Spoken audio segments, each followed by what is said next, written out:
आज की कहानी का नाम है पबजी गेम की आदत। एक बार की बात है, एक बच्चा था, उसका नाम रोहन था। वह बहुत ही शरारती और पढ़ाई में नालायक था, क्योंकि उसका ध्यान पढ़ाई में कम और खेल कूद में ज़्यादा रहता था। लेकिन जब से पबजी गेम आई, तब से वो सारा दिन पबजी गेम ही खेलता रहता, जिसके चलते वह अपनी कक्षा में भी सबसे पीछे रहता और अपने अध्यापकों से रोज डांट खाता। जब कभी उसके पास अपने माँ या पिता का फ़ोन नहीं रहता, तब वह घर के सामान से पबजी की नकल के हथियार बनाता और उसके साथ खेलता। वह खाने के टेबल पर भी उन्हीं को हाथ में रखता और सोते वक्त भी वही हथियार उसके सिरहाने पर रहते। एक दिन रोहन ने सोचा कि क्यों ना मैं आज ये हथियार अपने दोस्तों को दिखाऊं। बस फिर क्या था, उसने अपनी बनाई बंदूकों को बैग में रखा और उन्हें लेकर स्कूल चला गया। स्कूल के दोस्तों के पूछने पर उसने बताया कि ये पबजी के खिलौने हैं जो मैंने खुद बनाए हैं।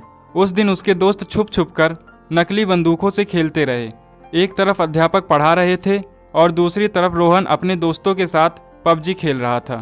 अगले ही दिन रोहन अपने दोस्तों के लिए कुछ प्लास्टिक की स्ट्रॉ लेकर गया और सबको एक एक देकर बोला, आज कुछ नया करेंगे, जाओ और छोटे छोटे पत्थर लेकर आओ जो इस स्ट्रॉ के साइज के हों और आसानी से इस स्ट्रॉ से निकल जाएं। सभी दोस्तों ने खुशी खुशी स्ट्रॉ ली और स्ट्रॉ से थोड़े छोटे आकार के पत्थर ले आए। उसने अपनी स्ट्रॉ निकाली और उसमें एक पत्थर डालकर जोर से फूंक मारी तो पत्थर काफ़ी तेजी से आगे की ओर गया।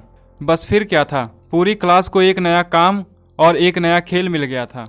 अगले दिन जब मास्टर जी पढ़ा रहे थे तो रोहन ने ब्लैक बोर्ड की ओर अपनी स्ट्रॉ को किया और एक छोटा सा पत्थर ब्लैक बोर्ड की ओर मारा। यह देखकर मास्टर जी को बहुत गुस्सा आ गया और उन्होंने इसकी शिकायत स्कूल के प्रिंसिपल जी से की।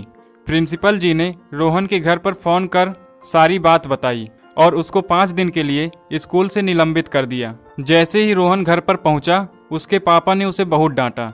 उसके सारे खिलौने स्टोर में लॉक कर दिए और उसका कार्टून भी बंद कर दिया। रोहन अब ये सोच रहा था कि उसने ये सब क्यों किया।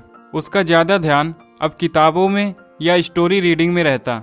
ये सब चलते वह अब नालायक नहीं रह गया था। उसके नंबर्स अच्छे आने लग गए। उसके अंदर ये सब बदलाव देखकर उसके पापा ने कार्टून देखने की मंजूरी दे दी और उसके खेलने का भी टाइम उसका फिक्स हो गया था। रोहन अपनी इस नई जिंदगी से खुश था। उसने अपने दोस्तों को भी समझाया कि अगर किसी आदत के चलते तुम्हारा पढ़ाई या काम का नुकसान हो रहा हो तो वह आदत बुरी कहलाती है। इस कहानी से हमें यही शिक्षा मिलती है, अगर किसी आदत के चलते तुम्हारा पढ़ाई या काम का नुकसान हो रहा हो तो वह आदत बुरी कहलाती है। उस आदत को छोड़ देना ही बेहतर है।